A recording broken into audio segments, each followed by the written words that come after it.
Vamos a seguir profundizando, sabemos que se está llegando al final del trabajo, este martes fue la última votación oficial en el Pleno, se da así por finalizada la armonización del nuevo texto constitucional y ahora solo queda esperar hasta el próximo lunes, el 4 de julio, día en que la Convención va a realizar la ceremonia oficial de cierre y va a entregar además el texto final al presidente Gabriel Boric. Queremos hablar más al respecto, vamos a tomar contacto con Ricardo Neumann, el exconvencional constituyente de Vamos por Chile. Tengo la duda si es Neumann o Neumann, usted me dice, convencional, ¿cómo está? Bienvenido.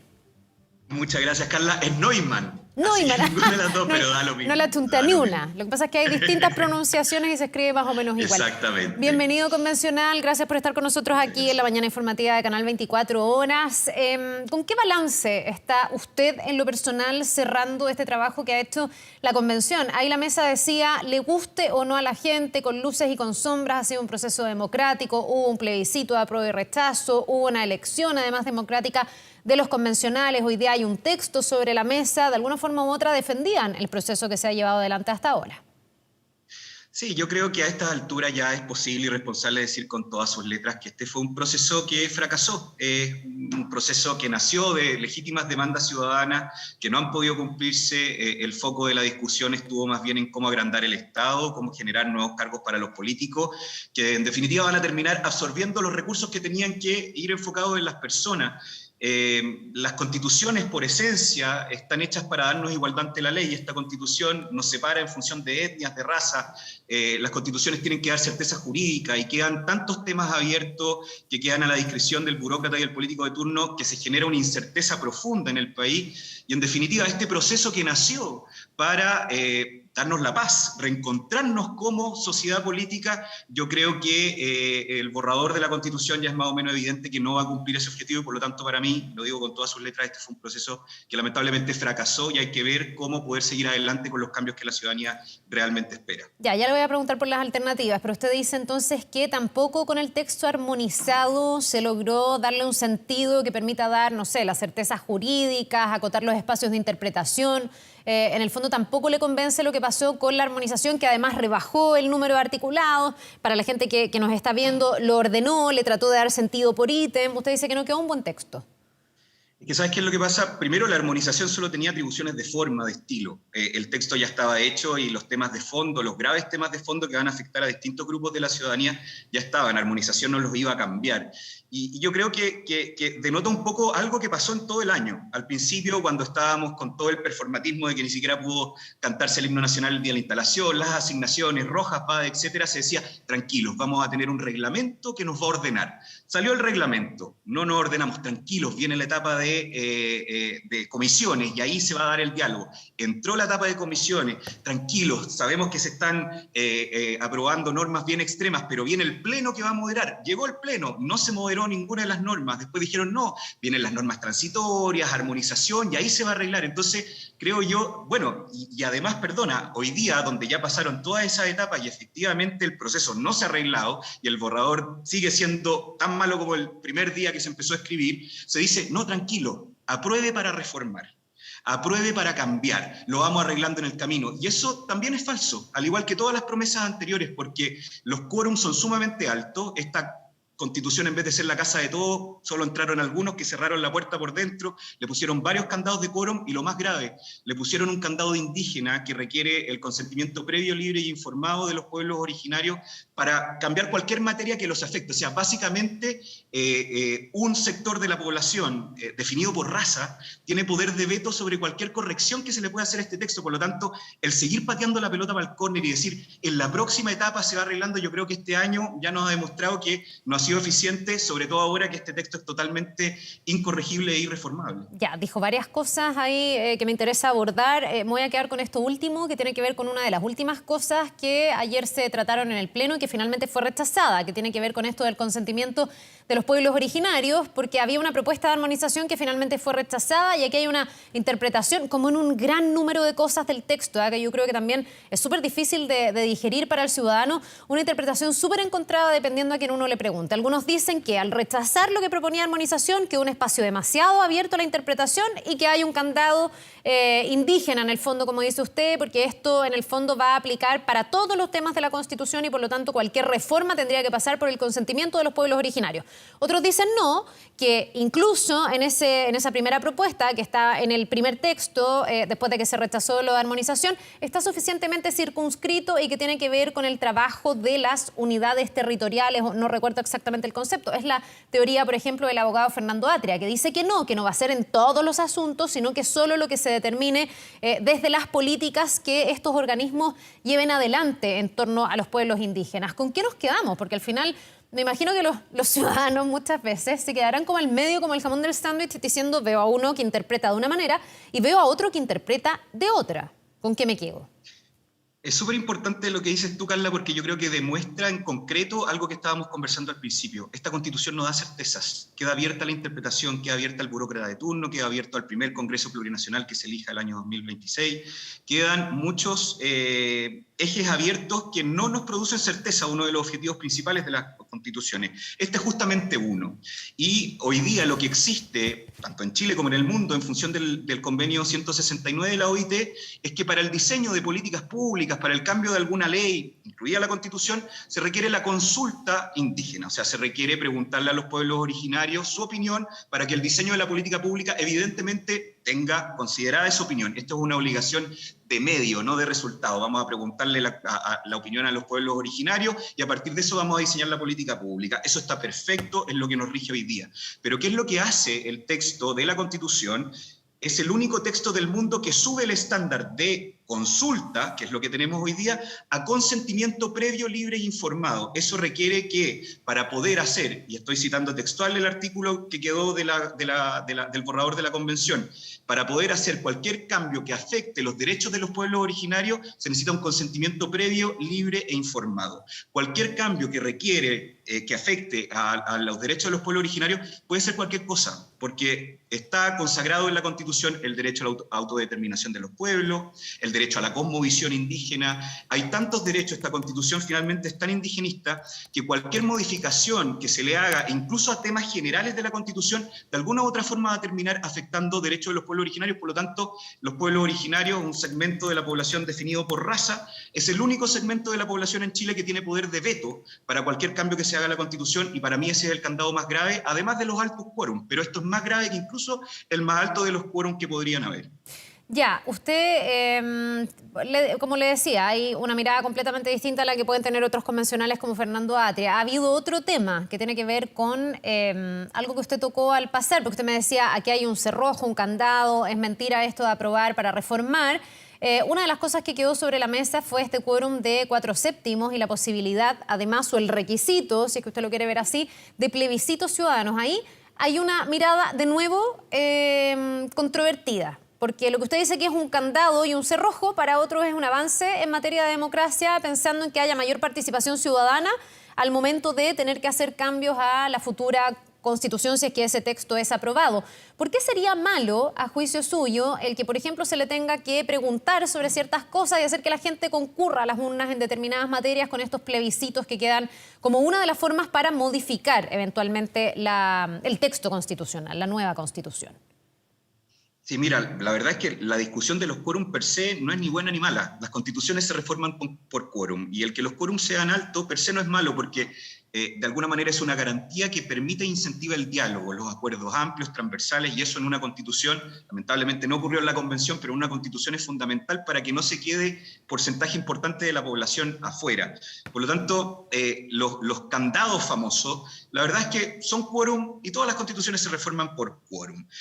¿Qué es lo que pasa con el referéndum ratificatorio? Porque se establecieron 4/7 con referéndum ratificatorio o 2/3 sin necesidad del referéndum. Es que, de nuevo, volvemos al tema de la certeza. A mí, por supuesto, me interesa mucho, y fue una de las cosas que yo me la jugué en el proceso constituyente, por aumentar la participación ciudadana, por generar procesos de democracia más directa. Y en ese sentido, el que hayan referéndum me parece bien. Lo que pasa es que aquí no se acota el tema. No sabemos a qué tipo de situaciones se va a someter a un plebiscito, y ahí es donde creo yo que chocan dos elementos. la necesidad de profundizar nuestra democracia y en ese sentido que haya un elemento de quórum, de consulta ratificatoria, de plebiscito ratificatorio está muy bien, pero ¿a qué temas nos vamos a hacer? Porque hay temas ciudadanos donde efectivamente yo encuentro que un plebiscito está perfecto, pero hay temas también que tienen que ver con elementos técnicos que deberían ser resultado de un diálogo, de un debate más razonado, en un contexto profesional donde supuestamente se tienen que debatir, que es en el Congreso. Entonces, insisto, más que darte una respuesta a priori de que esto es bueno o es malo, a mí lo que me preocupa es cómo quedan cabos sueltos en esta Constitución que, insisto, más que darnos certeza, nos da profundas incertezas de cómo va a seguir el futuro de Chile si es que se aprueba el Pacto Social. Ricardo, usted me decía recién que era una mentira esto de que dicen que hay que aprobar para reformar y que en el fondo es una mirada bien compartida por otros convencionales y por otras personas de derecha, incluso del centro. Vemos en la democracia cristiana que hay ahí un alma dividida también, porque algunos ven que esto queda con un sistema demasiado rígido para poder cambiar rápidamente, y varios hablan de eso. Pero también en la otra vereda muchos dicen es que es una mentira el decir rechazar para reformar, porque quienes rechazan en muchos casos son personas que nunca han querido cambios y que no quieren una nueva constitución. ¿Cómo toma usted esa mirada y qué garantías o por qué las personas que nos están viendo deberían creer que hoy día desde la derecha sí se van a apoyar cambios a los que se opusieron históricamente, teniendo la actual Constitución como una piedra fundamental en el fondo de la construcción que se ha hecho en el Chile de los últimos años? De acuerdo. Mira, primero, yo creo que más que ser un tema de derecha o de izquierda, es un tema entre demócratas y no demócratas. Y yo celebro, aplaudo que hace un par de semanas la senadora Rincón con el senador Walker presentaron justamente una propuesta que rebaja el quórum de reforma a la actual Constitución, lo que haría evidentemente el rechazar para reformar aún más fácil. Y en segundo lugar, lo que tú dices, creo que es muy razonable. Creo que esto es como el cuento de Pedrito y el lobo.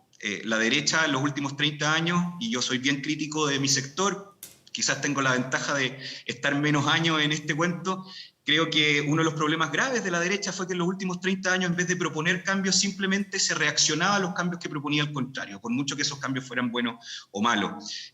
Yo creo que el 4 de septiembre no se termina la historia, y si el 4 de septiembre gana el rechazo, tampoco creo que el 4 de septiembre sea un triunfo de la derecha.